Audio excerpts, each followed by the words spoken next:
Hello guys, welcome to my channel study structure. आज हम पढ़ेंगे रेगुलेटिंग एक्ट 1773। ये रेगुलेटिंग एक्ट आया था आपका बैटल ऑफ बक्सर के बाद, और इसके मेन रीजंस भी थे। बहुत रीज़न, मतलब बहुत सारे स्ट्रॉन्ग रीजंस थे, ठीक है, जिस वजह से ये रेगुलेटिंग एक्ट ब्रिटिश गवर्नमेंट ने इंट्रोड्यूस करा था in India. Okay, so next, इसके रूट कॉजेज़ क्या थे? मेनली कॉज हर जगह यही होता है कि करप्शन बढ़ गया, ठीक है। Corruption in East India Company, specially in Bengal के अंदर बहुत ज़्यादा करप्शन हो गया था उस टाइम पे। जो ब्रिटिश ट्रेडर होते थे वो बहुत ज़्यादा करप्शन करने लग गए थे। उन्होंने क्या करा था, ईस्ट इंडिया कंपनी ने 1 मिलियन पाउंड का लोन मांगा था फ्रॉम ब्रिटिश गवर्नमेंट से 1 मिलियन पाउंड का लोन मांगा था। आप ये जो अमाउंट है समझ सकते हैं उस टाइम पे कितना ज़्यादा होगा। और उस टाइम पे ये लोन मांगा था ब्रिटिश गवर्नमेंट से ईस्ट इंडिया कंपनी ने। तो ब्रिटिश गवर्नमेंट की नज़र गई इस पर कि भाई क्या कर रहे हैं, जो एक्टिविटीज़ है ईस्ट इंडिया कंपनी की, क्या हो रहा है वहाँ पे। तो ब्रिटिश गवर्नमेंट ने देखा वहाँ पे तो बहुत करप्शन हो रहा था। तो इस वजह से ये एक्ट लाया गया था। ये एक one of the root cause था उस टाइम का, करप्शन बहुत था, ठीक है। उसके सेकंड था हमारा नेपोटिज़म।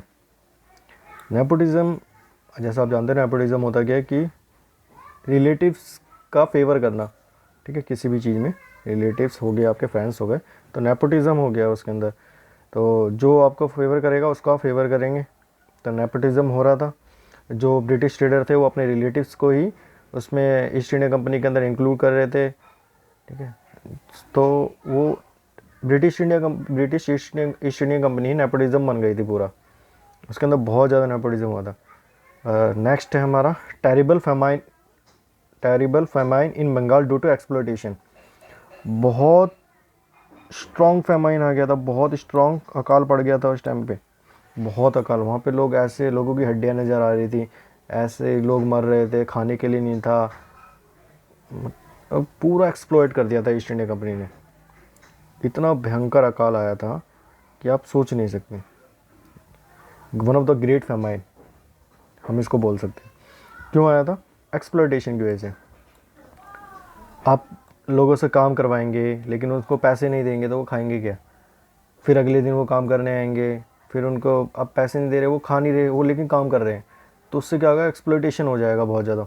लोग मर जाएंगे क्योंकि आप उनको पैसे नहीं देंगे।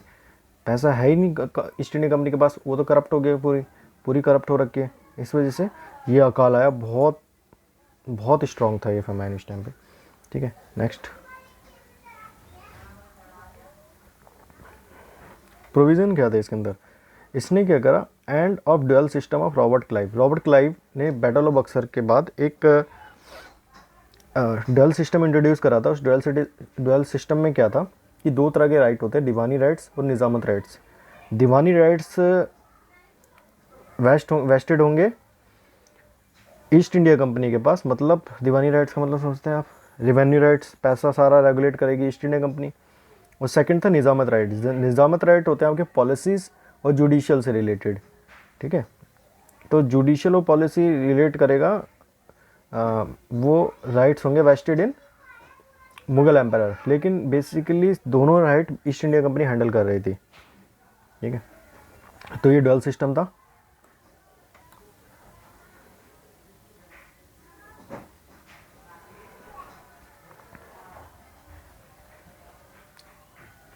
जो ईस्ट इंडिया कंपनी ले गए, रॉबर्ट क्लाइव ने इंट्रोड्यूस करा था बैटल ऑफ बक्सर के बाद, ठीक है। सेकंड है हमारा गवर्नर जनरल बंगाल। जो गवर्नर जनरल ऑफ बंगाल था, ठीक है, गवर्नर जनरल ऑफ बंगाल था हमारा ये, ठीक है। उसको कहने लगे गवर्नर जनरल इन काउंसिल, क्योंकि गवर्नर जनरल बंगाल क्या होगा, खाली बंगाल का गवर्नर जनरल होगा। लेकिन अब क्या, गवर्नर जनरल ऑफ बंगाल के अंडर मद्रास और बॉम्बे भी आएंगी, ठीक है। मद्रास और बॉम्बे दो प्रेसिडेंसी थी ईस्ट इंडिया कंपनी की, 3 प्रेसिडेंसी हो गई थी, बंगाल, मद्रास और बॉम्बे। तो अब मद्रास और बॉम्बे आपकी बंगाल के अंडर आएगी, ठीक है। बंगाल के अंडर कर दिया था इस एक्ट के अंदर। और वारन हास्टिंग हमारे बने थे first governor general of presidency of fort William यानी आपका कोलकाता यानी बंगाल, ठीक है।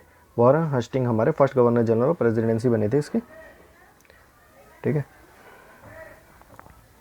नेक्स्ट वाला पॉइंट मैं आपको बता चुका हूँ पहले कि गवर्नर जनरल ऑफ काउंसिल, जो गवर्नर्स काउंसिल ऑफ मद्रास और बॉम्बे थी, वर ब्रॉट अंडर बंगाल, मतलब बंगाल के अंदर आई थी वो, ठीक है। मतलब जितने भी लेजिस्लेशन, कुछ भी इन दोनों को, मद्रास और बॉम्बे को, कुछ भी करना पड़ेगा, कुछ भी एक्शन लेना पड़ेगा, स्टेट ऑफ वॉर के अंदर जाना पड़ेगा, दीवानी से रिलेटेड कोई भी डिसीजन लेना पड़ेगा, मेजर डिसीजन जो होते हैं, ठीक है, जिससे पूरे ईस्ट इंडिया कंपनी को फ़र्क पड़ेगा, वो बंगाल के गवर्नर जनरल यानी बंगाल से पूछे बिना नहीं कर सकते थे। ओके। द नेक्स्ट स्टेप था इसके अंदर कि सुप्रीम कोर्ट स्टेबलाइज हुआ, ठीक है। सुप्रीम कोर्ट को स्टेबलाइज करा, सुप्रीम कोर्ट बनाया गया क्योंकि वहाँ पे लॉलेसनेस हो गई थी, लॉ था ही नहीं, लॉ ख़त्म हो गया था। तो लॉ को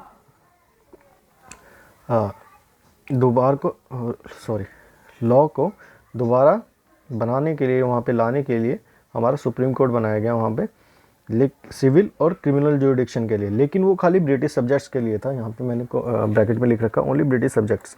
ओके। इंडियंस के लिए कुछ नहीं था इस एक्ट के अंदर, इंडियंस को कोई इसके अंदर इंडियंस के लिए एक पॉइंट भी नहीं था। पूरा ब्रिटिश से related, British east India company को रेगुलेट करने के लिए बनाया था, तो इसके अंदर पूरा ब्रिटिश से ही रिलेटेड था। इसलिए जो सुप्रीम कोर्ट के अंदर कुछ भी मैटर्स आएंगे वो ब्रिटिश से रिलेटेड आएंगे, इंडियंस का कुछ नहीं था इसके अंदर। Okay guys, so this was the regulating act of 1773।